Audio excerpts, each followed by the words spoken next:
Hi, I'm Ella Farrar-Smith, founder of Do You. We want to create safe spaces for people to take part in research, but what does that actually mean? In this season of the Do You podcast, we explore what safe looks and feels like for a variety of people with different professional and lived experiences. They each share how they experience and create safety within their own practices and how they create space for themselves to do you. Keji, welcome to the Do You podcast. Thanks for agreeing to be on. Really excited to have you here.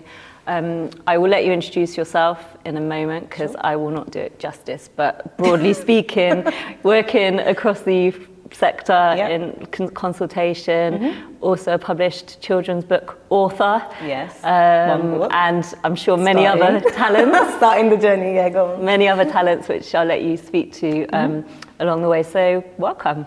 Thank you, Ella.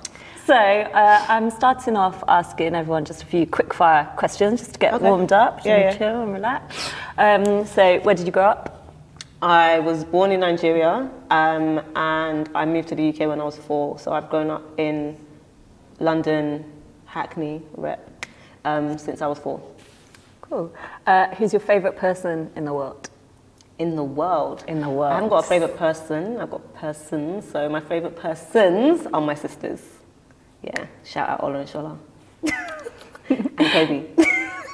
Yeah, I was waiting for Kobe. If I don't add Kobe, like, you're gonna kill me. Yeah, your son, to clarify. Yeah. My son. Okay. Yeah, so persons, my sisters, and my son. Great. Favourite thing you like to do as a child? Oh, make up stories. And like make all my cousins do plays, whether they liked it or not. Your star sign? Pisces. Favourite food? Favourite food? I'm gonna say jollof rice, depending on who made it. And I love yam. So 2 favourite foods. Yeah, I can see. You're gonna realise that I'm not a one. Yeah, I mean, I can't just say one thing. Multiple answers. Go ahead, I can relate to that. Your best trait? Being organised. I would say I'm very organised. Yeah. And your worst trait? Being too organised. No, I'm joking. My worst trait is sometimes procrastination. Yeah, so although I'm organised, I also procrastinate. Don't always go well together, but yeah. Unfortunately, I can also relate to that. Yeah. Well, welcome. Nice to have you here, as I say. So I think the first thing that would probably be useful to do is just hear, in your own words, a bit more about you, your work, what you do, how you got into it, a bit about sort of your journey to where you are now. To where I am today? Yeah. Okay, cool. So I'll start off with where I am now and kind of like track back. So I am one of 4 directors of Hudl Youth Development Agency, and Hudl is an organisation that focuses on supporting young people who are aged 16 to 25, although we go much further than 25, to kind of succeed in life, both on a professional and a personal level. I have been involved in the kind of youth sector since I was 16 years old, and it all started off in an organisation called Citizen, which was like a youth empowerment organisation, which was made up purely of young people who were fed up of all these kind of like consultations and being asked what they wanted in their area, but then never kind of hearing back or seeing the results of the things that they'd said that they wanted to see. So they kind of came together and they started working with like the council and other voluntary organisations and private sector organisations to go out to actively like recruit young people, so that they could then ask other young people what they wanted and then put a plan together and then actually make it happen. So I kind of really fell in love with that work, and I grew a lot in that work because I started off on a voluntary basis. Then I started being paid as like a peer researcher. Then I became a peer coordinator, and then I ended up managing Citizen as a whole. And when Citizen was 10 years old, we decided to close it because all of us were like going off to university, going off to work. I went on to study at Brunel, which is where we met. And then when I came out of Brunel, I started working for a infrastructure organisation called NICVIS, which is the National Council for Voluntary Youth Services, as their youth participation manager. So I was recruiting and working with young people across the 9 English regions. And we had around a network of 150, 200 young people who were kind of sharing sort of what was going on in their kind of regional, local area, and talking about how they wanted to support organisations to support other young people. So essentially, I've always kind of been somewhere where young people are at the heart, and where young people are involved in the kind of the decision making and the governance and the sort of service delivery. So I think naturally for me, after NICFIS closed due to all like the cuts and all of that, it kind of felt natural to set up an organisation like Hudl and continue doing the work that I do. And I think what I've kind of taken in to Hudl from like my experiences as a citizen and my experience at NICFIS is that, you know, I wanted to create a space where we could kind of do or create projects for young people based on their needs, but also we could challenge organisations, and we could also disrupt the way people actually work, but not necessarily be guided by like funders or grant makers who are telling us like, we want you to do this specific thing in this specific way and report in this specific way. So Hudl is now 7 years old, and we kind of started off with, we want to work with young people, but we don't know exactly what. We don't want to pigeon ourselves, because actually young people want so many different things, and organisations want to work with young people in so many different ways. And in the past 3 to 4 years, it's kind of started to take shape. So we're working a lot more now with like funders and trusts who want to involve young people in what they do and how they do it and who they fund and when they fund. So we're now supporting, I think we've got a portfolio of about 6 different large funders now who are working in partnership with Hudl to recruit young consultants who work alongside them and their grant managers, who are making significant impact in terms of where funding is going in the sector, which is amazing. And then one of my like lifelong dreams has been to kind of, for me, Hudl is like Citizen 2.0, in that we have a pool of associates who are 18 plus, who actively work for us and who work with me and other specialist associates to co-create projects and to evaluate and to measure impact and to just kind of really sort of sense check us as an organisation, but also help us sense check organisations in terms of what they do. So that is one portion of the work that I do. Fascinating. And I mean, it relates really well to what we're trying to cover here in this podcast and the work that I do. Just interested, first of all, just to hear about, you know, maybe what's enabled you to succeed, I suppose, and the role that safety or safe spaces have or haven't played for you personally in that sort of journey? Citizen was a really safe space for me because I was very active at secondary school. I was sort of like head. If we had the head girl title, I was like head girl at my school, and I did a lot of kind of work as an ambassador for my school. So then when I got to college, I wanted to do more of that, but that wasn't really on offer, and I wasn't interested at the time in kind of like sporting activities and things like that. So luckily a friend of mine was part of Citizen, and she was like, come and like see what we do. And it was perfect for me because it was a space where young people who looked like me, had similar backgrounds to me, who had the same kind of concerns as me in terms of like what's happening in the area, what's affecting young people, were all there, and they were all being proactive about it. So, and it was just young people. Like we had one person, Steve Curtis, who was amazing, and he kind of like helped us to really think about like our skills and like what we needed in order to be able to kind of do the best work possible. And he did all the training around kind of like peer research and how to consult with young people, how to consult with adults, how to kind of get into a room and present yourself and present your idea. So he really kind of set that kind of foundation for us. But after that, he kind of left it to us. It was our decisions, it was our designs, which showed me that, you know, as a young person, that I could do it.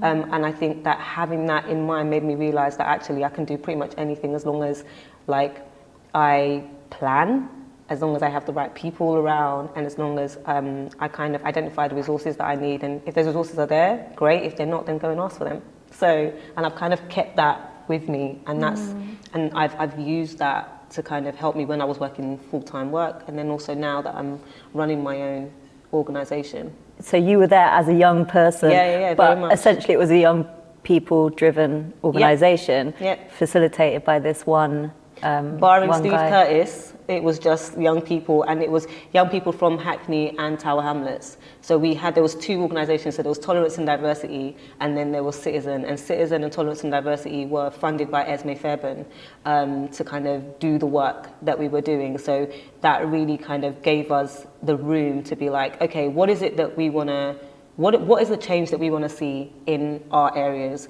How do we want that change?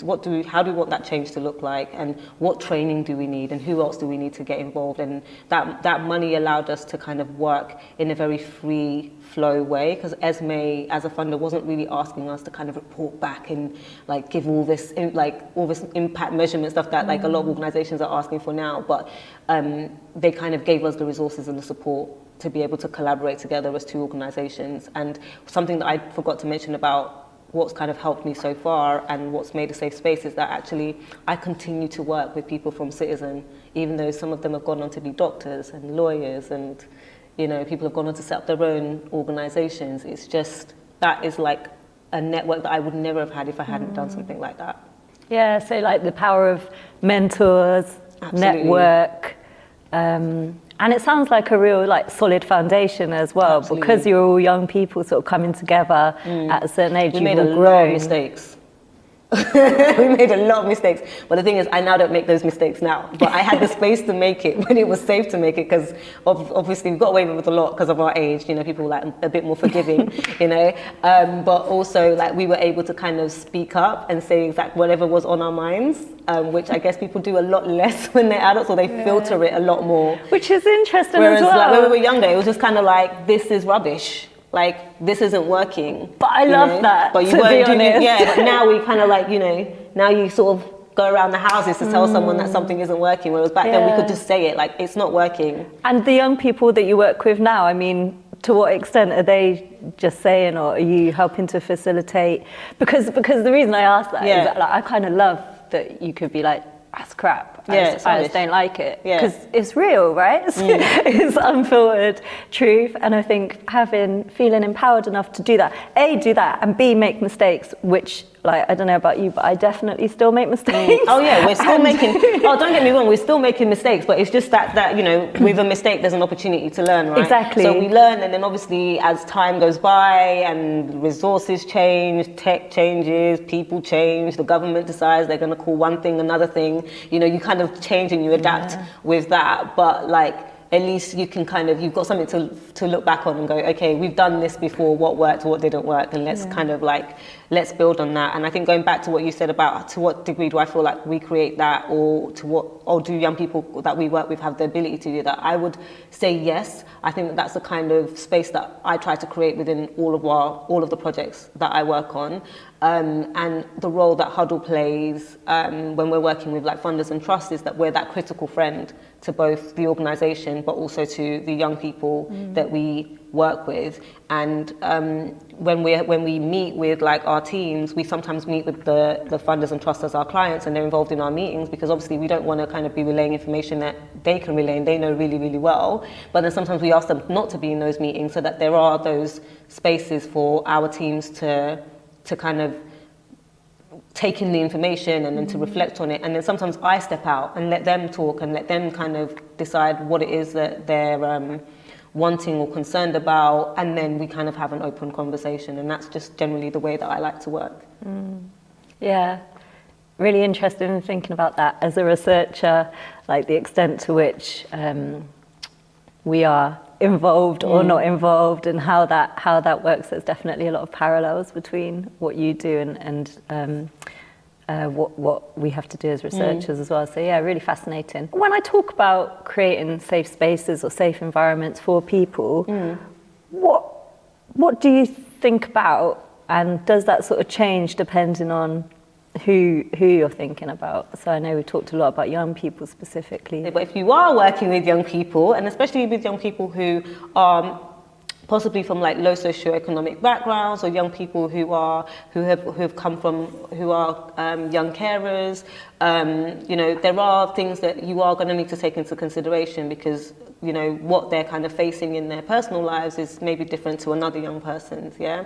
And then likewise, even if you're dealing with young people who are from low socioeconomic backgrounds, their needs are all going to be different. So it's really about building in the time to get to know who those individuals are, and then who they are as a group, and then kind of like what support and what resources can you give them as a group, and then what support and resources can you give them as individuals to enable them to kind of, you know, have a sense of ownership over the work that they're doing, a sense of understanding of what's been asked of them, and then, you know, a kind of a sense of achievement in terms of the work that they're actually doing, and feeling like they are valued sort of throughout the process. So, but to me, that applies to anyone, you know. So that's kind of, yeah, that's the sort of the principle that I start with. There are some people who genuinely think that like they can't work with young people in the way that they work with others. But then I think sometimes when we do start to talk about how you work with young people and the things that you need to put in place, we have worked with some organizations and businesses who are like, oh, maybe we should like implement this for our teams, you know? So there's kind of like a two-way learning. Yeah, for everybody. Yeah, it's like, you know, inclusive design, isn't it? Like actually, if you design in an inclusive way, actually often that's the way that works for the majority of the population anyway, and actually makes things better for everyone. Absolutely, and I think one of the things that we do with kind of like with our new contracts is that we kind of, myself and a few associates, kind of do the design work, and we check in with our clients. But then we also call in some of our associates who are similar ages to the people who we're going to be working with and go, what do you think of this design? Like get them to kind of flag anything that they think may or may not work, or things that we haven't considered.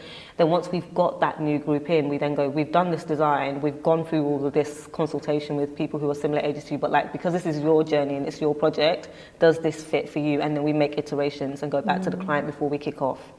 So there's never the assumption that we've got it right, because we don't know until we've got the people who we're going to be working with in that space. I've worked on projects where we've worked with young people with lifelong illnesses, we've worked with young people with disability, we've worked with young carers. What we know that we're not always positioned to kind of know what they need or what resources need to be kind of put in place. So we generally tend to work with kind of existing organisations like support services to kind of see where we can kind of align our services and pool our resources in order to support a young person. It's really about sitting down and saying, okay, so what we proposed here, does that work? Where are the potential barriers? Where do we need to add in the additional resources? But then ensuring that there is the funding and the resources to do that, right? So that's the kind of conversation that happens at the beginning, because what we don't want to do is bring those young people on board and then find that we can't support them. You know, and I'm also very keen that whenever we take on work to be able to say, actually, we're not equipped, we don't have the skills or the training to work with this group, so who does? And it's either we say we're not going to do that work because we're not equipped to support them, or we need to partner up. Yeah, and I mean, again, that comes back to you feeling safe enough to be able to say that as well, right? I mean, I was recently doing a piece of work where a consultant, her name's Jenny, she kind of mentioned about it's not just about having safe spaces, it's also about having brave spaces. And actually, I reflected on that and I realised what we've been doing, or the way that I've been working, although I haven't labelled it in this way, is that it's creating spaces where people can come in and feel confident to be themselves and to share their ideas and their views and to challenge. So I'm thinking I can wrap that up and say we've created brave spaces as well, you know? So definitely safe spaces, safe, brave spaces matter, right? People need to be able to feel like they can kind of share what's on their mind, share how they're feeling, they can share you know, kind of what's going on for them now, and meeting them where they are now and supporting them where they are now as well. And I feel like that is something that again, I and Hudl and those that I work with try to build in terms of our design. So we're not just focused in on the group. We're also focusing in on the individual, because by doing that, we're enabling them to then be able to participate in the group, which then builds those strong networks, which can go on for like years and years and years and support them in different ways that we wouldn't have anticipated. Yeah, and actually, I mean, I think with a lot of this type of work, it can take longer. It can take more resource. Always. Obviously, you found great clients who are open to making that investment. But to what extent is that easy or difficult, or like how easy is it to navigate that, and how willing are clients to sort of take that on board? I'll say that, like, we've been lucky that the organisations and the clients that we have they're willing to do that, but they're coming to us at a point where they recognise that they're not doing something well, or they want to start something but they don't have the expertise. So they're kind of very open to hearing, how do you do this? We know that you're working with other organisations. We know that you're learning from other organisations and various groups. So can you kind of bring that learning to us? And then whatever we then recommend, they go, okay, let's do that. It's also really helpful to work with funders and trusts who have quite a lot of resources, and they're not restricted. They're not necessarily they're not necessarily overly restricted. So whilst they are restricted in how they spend the money, and and they're accountable, they are a lot more flexible to be able to say, okay, so we initially thought we needed this for this period of time, but we recognize that we need to put in more space for young people to understand who we are, and to train young people before they can kind of get involved in, for example, helping us with grant assessments, right? And I always say to organisations when we do proposals, like, we're making these assumptions, we want you to ensure that these assumptions are right. But then on top of that, we're then saying, okay, this is the training, this is the time that is going to be needed to allow young people to kind of settle into their roles.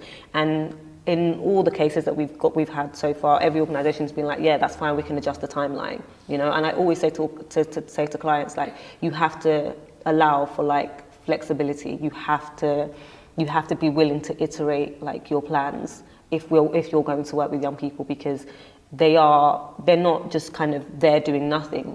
They're studying, they're working, they've got their own families, they're carers. Like, you have to take that into consideration. So whilst they might be working to certain timelines, those timelines have to be flexible. But we try to point them out as early as possible. And then to be as transparent as possible, both with clients and with young people as well. So we've talked about how safety comes into the work that you do, but I suppose, to what extent are you proactively sort of considering and addressing that when it comes to the work? Like, how much of your time, I suppose, is spent sort of bringing that into the work that you're doing and the considerations that you're making? I would say a considerable amount of time is spent to thinking about safe spaces and working safely and safeguarding young people. So that's kind of, it's done at proposal stage, when we're sort of thinking about the assumptions, and we're doing initial risk assessment, when we're risk assessing once we've been awarded a piece of work, and just making sure that we're looking at all aspects of the work and thinking about who is engaging with who and how. We think about it when we're designing our workshops and our training.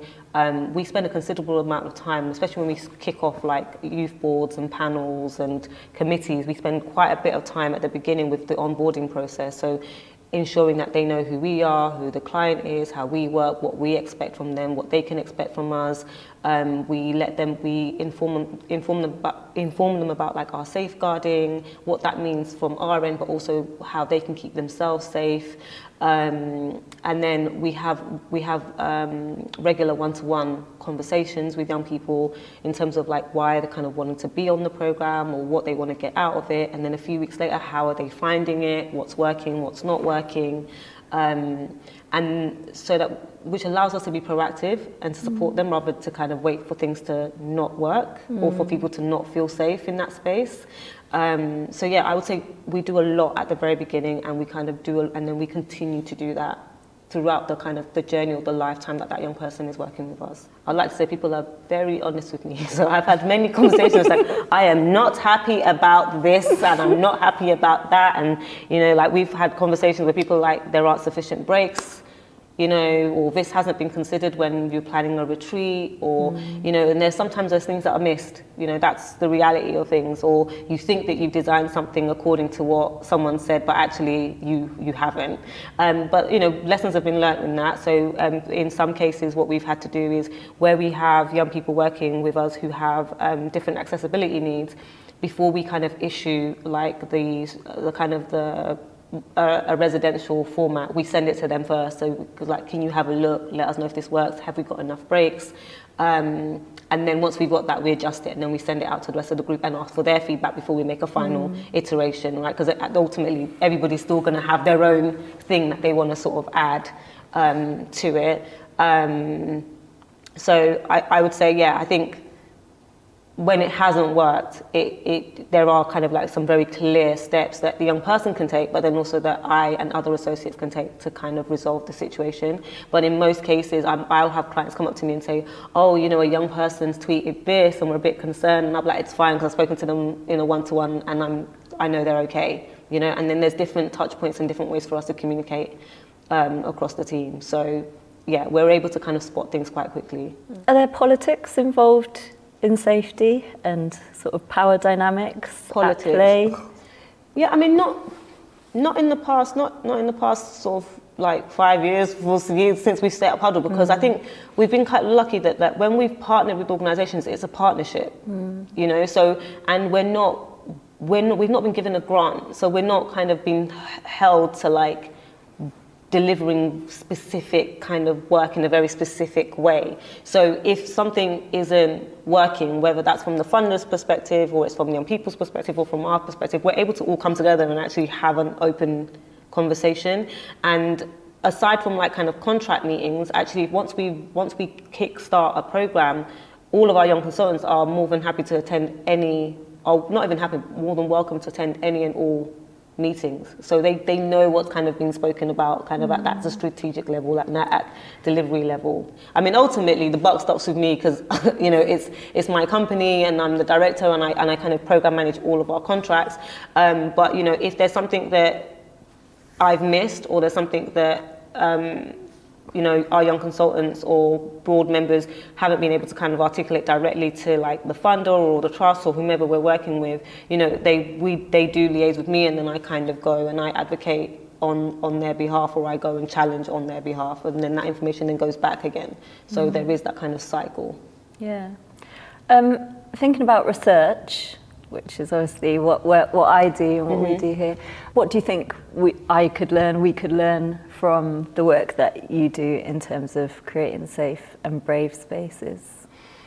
I think kind of coming into those spaces without judgment, and like spending time getting to know the group and their like objectives and how they work.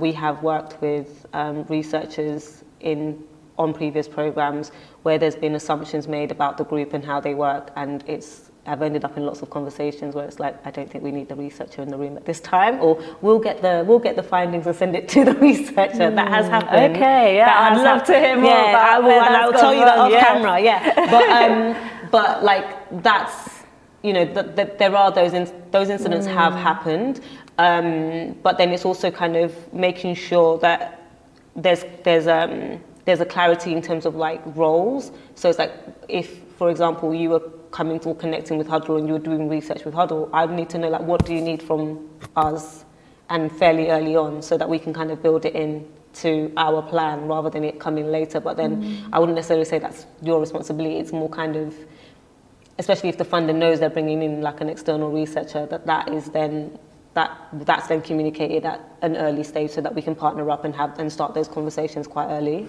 Yeah, so I suppose they're coming in from an evaluation standpoint often with your work. So I'm just wondering, the fact that someone's been asked not to come in, like that seems like a pretty fundamental mistake if you're a researcher going into data collection. The thing is, I've worked with lots of external researchers kind of in my days at NICVIS and Citizen and at Hudl, and I would say kind of like across all of them, where it's not worked is when the researcher comes in fairly late in the journey, because we've already started collecting data, maybe not in the way that they want it. We probably haven't asked all the questions that they wanted us to ask. And then it's all kind of like, the request for all this information comes fairly late. And by that time, it's very hard to kind of get young people to provide all of that feedback.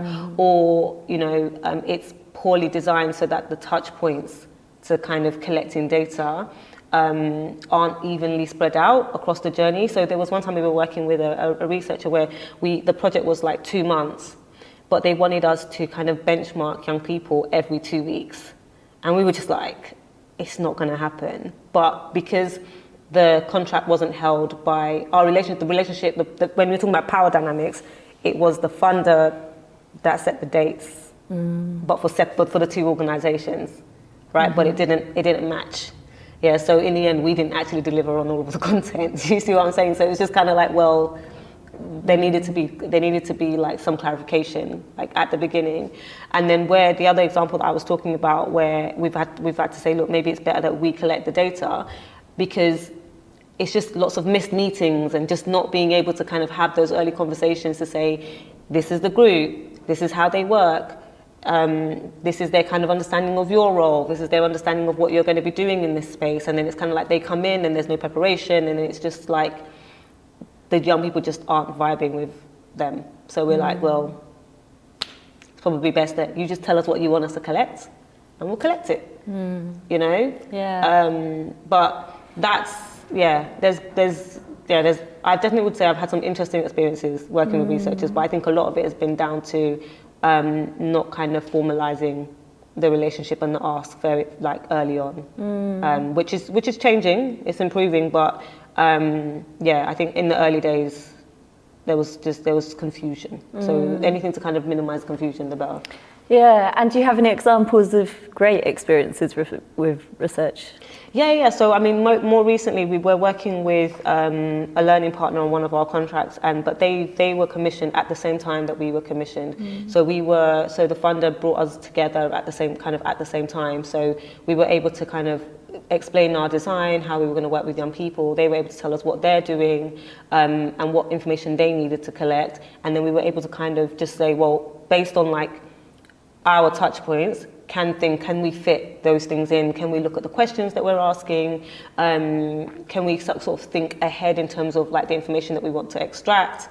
And then we were able to also kind of say, well, it would be good if they can come in and sort of do all the observations when we're already kind of like meeting with the young people, and taking key decisions within that program. And then what they're really good at is they kind of feed back to us, and because they know that we're not an evaluation, we're not a research or company, so they kind of say to us, what work do you actually need done? And then they kind of go away, and they're also willing to engage and involve some of our panel members in their work, because they know that our panel members are actually interested in that, so they're actually providing that training and working alongside them to produce content. So that for me is like the perfect partnership. Cool. Really helpful to hear those like tangible examples in the field of research. Thinking about you and yourself again, I suppose I'm interested to also ask guests just about safety within your own personal life and how you, how you sort of try to create a sense of safety in your everyday life and the extent to which that's something you sort of proactively engage with. Yeah, that's a big question. It is a big question. How do I? Okay, well, I've recently, coming back from Christmas, I said to all of my teams and my like associates who were coordinating, I said, right, everyone, like, last 6 months was a nightmare because I was like constantly chasing meetings. There were meeting clashes. It was just all a bit much and it felt very overwhelming. So what I've done now to create safety in my work is I've blocked times to meet with my associates on a weekly basis. The calendar is there. Everyone books themselves. Once the slots are gone, then they're gone. No one's chasing me and sending me crazy emails. And we started that in January, and that's been really helpful. I also try to plan ahead as much as possible. So I try to kind of book out, like I try to do the 4-day work week and realize that's not true. It cannot work for me right now. So now I have one Friday off in the month, and I try to be really strict with that, and that's kind of like for me to do something random. So I might decide I want to go and do Pilates, or I want to do yoga, or I just want to walk around and see what's like out there, and just kind of, you know, have that thinking time. And then, as you know, I mentioned earlier that I have a son who's wonderful, but he takes up a lot of my time. So you know, I'm an early riser. That wasn't the case at uni, but I am an early riser now. So I use my mornings a little bit more productively. So, you know, I try to meditate, I try to do yoga. And if I'm not doing any of those things, I just try to be silent and just try to think and not be too kind of hard on myself in terms of like, if I don't do yoga that morning, it's absolutely fine, you know. But I just have that kind of morning space to center myself. And then I also surround myself with like different communities of support. So I've been part of an action learning set with a group of coaches for over 2 years now, and we meet like, we used to meet once a month, now we meet kind of quarterly, and it's just a space where I can be like, you know, I'm having issues with managerial issues, or I'm having issues with kind of like designing a project or client issues, and I know that I can kind of go there and I can explore the issue in a very kind of safe way, and I can go away from that with some clear actions. But then also I have like my community of like close friends who I can say things aren't going really well for me right now, or things are going great, and I can celebrate with them, you know. So it's just having all these little different pockets of support and kind of tapping and engaging with them when I need them. Can I say that I also give myself, me and my colleague, we give ourselves 28 bad parenting days a year. Bad parenting days. Bad parenting days. Talk to me about this. These are the days when, you know, you've got so much work or you're just so tired and you just go, you can watch TV. Or you can just do... So 28 a year. How did you get to the number of 28? I just went 28, innit? I just went, how many days we got a year, innit? Yeah, it was much. like 28. We'll just give ourselves 28 days. And I think I've had like 3 days so far taken off mine. So I've got... Yeah, you got a good 25. Yeah, I got a good year, and I just go bad parenting day, and it's guilt free. I don't care, you know. So I have those. I'm trying to be kind to myself in like all aspects of my life. Yeah, I think it's great, and to be encouraged. And I think maybe I need some bad parenting days bad too. Parenting days. You have your parameters for what bad parenting means, but for me, it just basically means that be on a device. Kobe can basically say, "Mummy, can I just watch TV?" It's fine. It's all good. Go do you. Yeah. Yeah. Do you, Kobe? That's what I say. Do you? That's a do you day for Kobe. That's a do He you. loves it. He absolutely loves it. He absolutely loves it. And they need it too. They do. Right? They need it they too. Do. So yeah, I love that. And it sounds like actually you're really boundaried and good and consciously thinking about making that space for yourself. Oh yeah, absolutely. Life. I'm even more determined this year to kind of like stick to that, because last 6 months it was wild. It was just like we were getting new work in and I would feel happy and sad at the same time. Like it was like, this is really great, like this contract looks amazing, and it means we're going to get to work with like new young people, we're going to get to work with new clients, we're going to get to work on new themes of work. Fantastic. But then it was like I no longer have any more days to do any of this work, right? So that was just crazy. But then there was also opportunity there, because I've been trying, I am not even been trying, but we have been growing the network and the associate pool. So it just means that we can offer more work to different people, which is great. But then that also means I have to manage more people. Yeah. So I'm like, it's even more important for me to kind of secure safe spaces for myself, because it could all very quickly just run away from me. So yeah, so having my own and having annual leave, blocking out those third Fridays of the month, having my bad parenting days, they all help me out. yeah, amazing. I love that. And I guess it'd be also just interesting, useful for me to think about, you know, whether there are spaces or activities where you feel unsafe.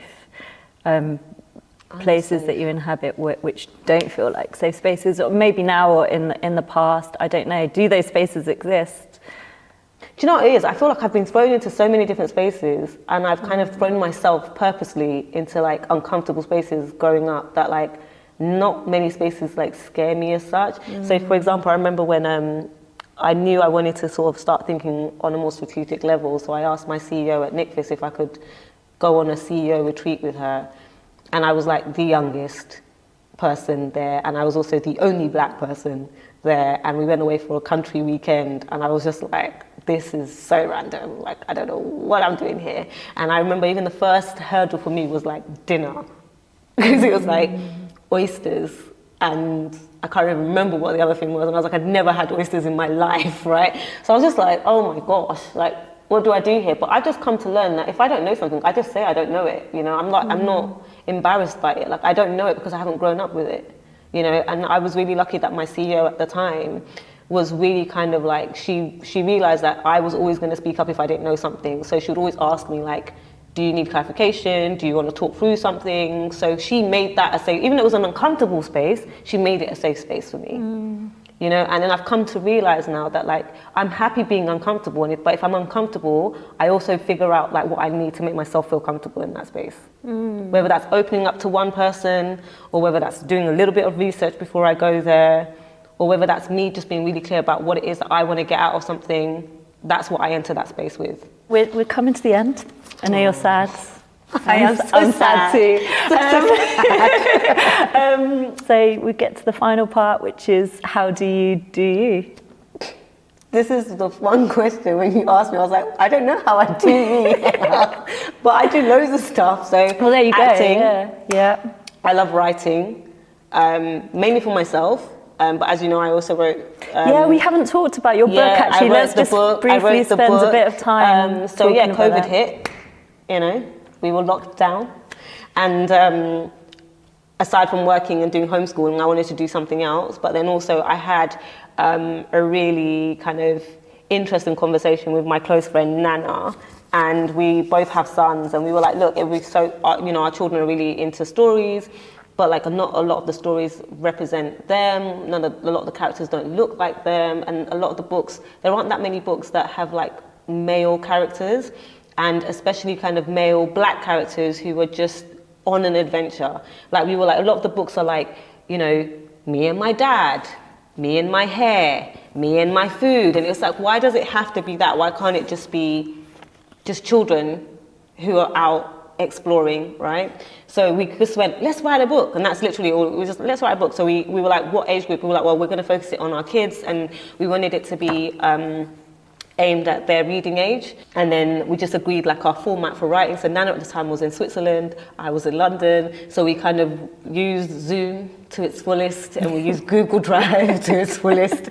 It all just happened at speed, but to be fair, it's also because my co-author Nana is very like, she works. I know Nana. Yeah. When Nana's got a plan, she's got a plan. So everything happens, which was fantastic. It's exactly what I needed in my life, and it actually ended up helping me think about how the way I work in like in Hudl. So next thing I know, we had the book illustrated, and then next thing I know, we were launching the book, and then it was just like the book was just there. And it's really funny because like my son is such a champion of the book, so he'll go out and he'll be like, my mum's an author, and have you read my mum's book, and have you bought my mum's book? And he went to the local library and was like, are you stocking my mum's book? And he was like, don't worry, I'll bring an example of the book to you. And like when most people ask me, oh, so Keji, you're an author, I'm like, well, I wouldn't call myself an author, I wrote a book. So I'm like, I'm not owning it. I'm not doing me when it comes to the author side of things. But I am kind of hoping that like when time allows, that we're able to sort of go back to kind of marketing the book, but then also writing more stories, because the plan was that it was going to be a series. Okay, so all of my guests are going to do a bit of a demonstration of doing them, whatever that looks like. I think I have brought the book with me, but then I've also started like an extract of a new book that I wanted to write. So I think I might do that. I'm not sure. Okay, well, I look forward to seeing what you have to offer. Thank you so much for your time, Keji. It's been amazing. I've enjoyed it. Good. Thank you. Glad to hear it. Thank you. A Kobe and Remy book, Nini and the Big Tree, by Nana Yaboachiaje and Keji Okeowo. Kobe and Remy were busy helping Grandma in the garden when they spotted a bird.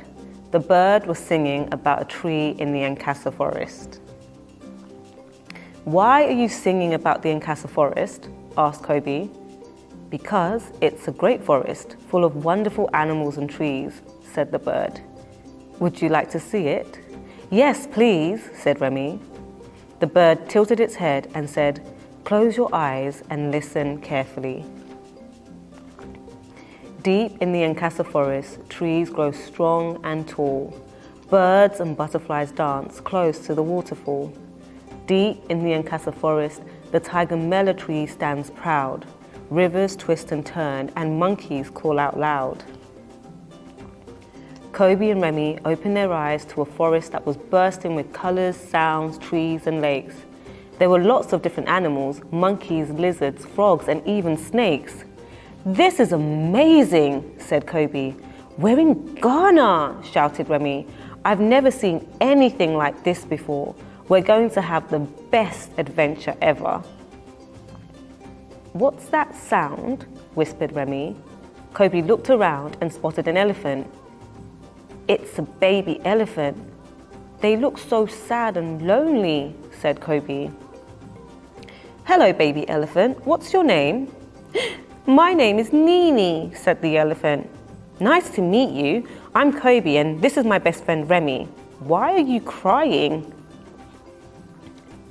I'm lost and I can't find my family. I want my mummy, Nini cried. The sun is going down and I won't be able to find them in the dark. Don't worry, said Remy. We will help you find them. Kobe, where should we start? Over there, Kobe replied. I can see big elephant footprints. Deep in the forest, they spotted a swarm of butterflies. Ago, called the butterflies. Hello, butterflies.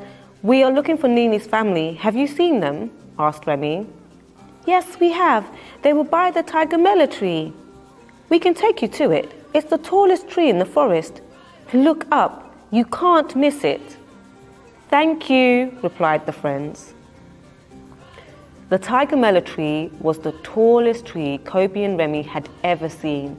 It had huge branches with roots that spread out wide.